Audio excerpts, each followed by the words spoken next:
يعني من جيت الملعب انا سمعت انه مدرب المنتخب رايح مباراه الحدود والبحري على ملعب التاجي، شلون راح اللاعب يختار؟ شلون راح يشوف اللاعب؟ شلون راح يطلع امكانياته؟ زين الفرديه شلون راح يطلعها اذا كان الملعب مو جيد؟ انا لعبت على هذا الملعب وجربت. سواء حاضر مباراتكم الاخيره كان موجود؟ كان حاضر مباراه، ممكن الملعب الشعب يظهر اللاعب بمستواه الحقيقي. بلغوكم زين فلان لاعب خال عينه عليه كاتنيج؟ ماكو شيء رسمي؟ يجوز احنا اثرت علينا سلبيا صارت هاي.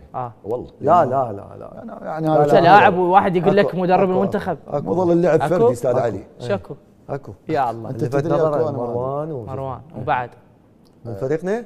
هذا اللي سمعته بس مروان.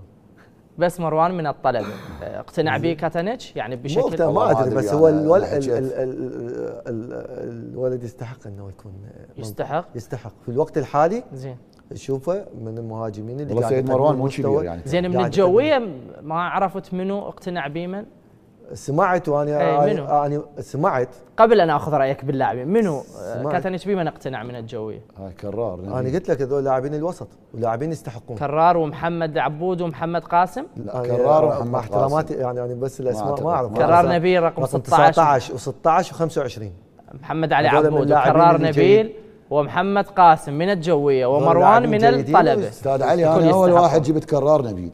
إن أعجبك الفيديو لا تنسى الإعجاب والاشتراك في القناة.